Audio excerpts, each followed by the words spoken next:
Hello, this is Heather Hoffman. I'm here today to share one last card for 2020 using the December 2020 Kit of the Month. It's kind of a fun layered embossing technique with black ink. I love that fun little image there with those girls and the confetti, and I've grabbed a fun sentiment that coordinates with it, so we're going to use that.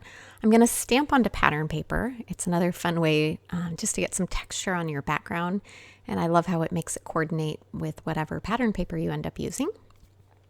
Here's where the fun part comes in. I'm going to use my MISTI. I'm going to stamp in black ink. This is VersaFine ONYX Black. It's a pigment ink, so it also happens to be an embossing friendly ink. So generally you can emboss with it with either, normally you think of clear or black embossing powder. I'm going to kind of do something fun with some gold embossing powder. So I'm going to sprinkle it on. I only want it on the confetti, but it's kind of impossible to only hit the confetti. So I'm going to just kind of sprinkle it around, and then I'm going to use a little brush just to brush the details off of those two girls. I'm going to, some of the confetti over the hair is going to get brushed off as well, and that's okay. But this is going to leave those main images black and solid, but then most of that confetti that's floating around is going to be in that gold sparkly. I did learn it's easiest if you start at the top and work down. On the left one, I started at the bottom and worked up, and then I had to kind of redo the bottom. Now I can run, but once I got all that done, I'm going to go ahead and heat emboss, and that's going to emboss the gold.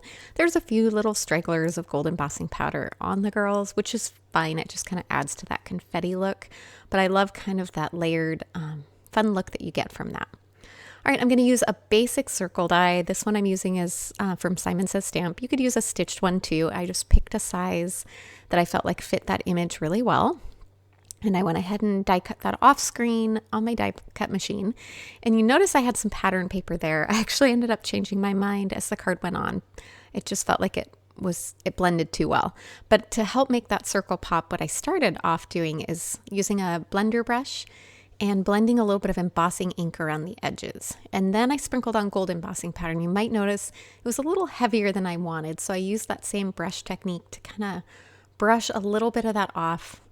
So it left a wide enough that I was happy with it, and I fixed a few spots that I kind of nicked with my brush a little too much, and just kind of fix those spots. But now I can melt around the edges, and it kind of gives a fun, just gilded look, a really nice finished edge to that circle. I really love how that came out, especially with the confetti already in that image.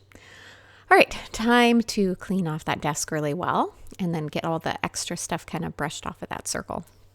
All right, here's the pattern paper I ended up changing my mind and using.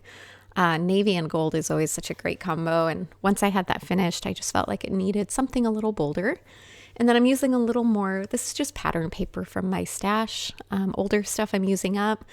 There were these great little banners in there. I decided to use those. If you don't have something like that, you could recreate the banners just with scraps of pattern paper. Just trim them down into rectangles and then trim the bottom into a banner shape. That's all I did on these. Super simple. It kind of adds a fun little flair to the bottom of this. So I did those three, and then I just kind of toyed with a few different placements here. It always takes me a little while to fiddle with things like this and get them right where I want them. But once I get them tucked in there, generally what I try and do, so I kind of planned where I wanted that sentiment to go, so I had to maneuver things a little. But once I was happy with that, I use a little bit of removable tape to quickly just kind of hold everything in place. Then I can flip over to the other side. In this case, I ended up just using a little bit of liquid glue to kind of put under and hold those in place a little bit. For now, I still went ahead and left that other tape on the front just to keep holding it together until I had everything kind of assembled and glued down. But I'm going to go ahead and stamp that sentiment.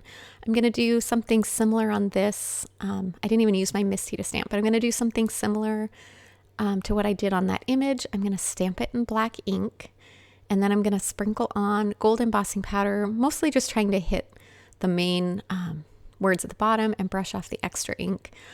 I think the reason this is fun is because gold is a nice solid, so you can use black ink to stamp, and the gold's going to cover it up and give it that fun two-layered effect.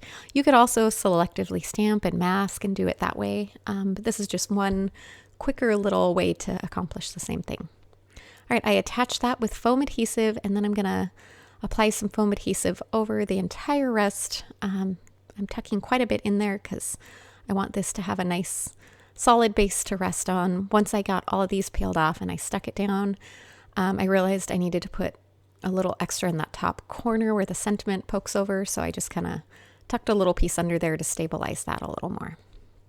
Now everything's stable, so I could pull off that removable tape, and then as a final finishing touch, I wanted to kind of make that yellow pop on there just a little bit more, so I grabbed just a few. These were coordinating enamel embellishments that went with that same pattern paper. You could use any fun little accent sequins or jewels or anything else to enhance that little pop of color. All right, and then I had that down to an A2 card size. So I went ahead and trimmed it just a little bit smaller so I could adhere it to a white card base. And I'm kind of just curling the edges of that up a little before I stick it down. I didn't want to do another layer of foam adhesive, but I wanted a little bit of dimension around the edges. And that finishes off our simple card. Thanks so much for stopping by. Have a wonderful day.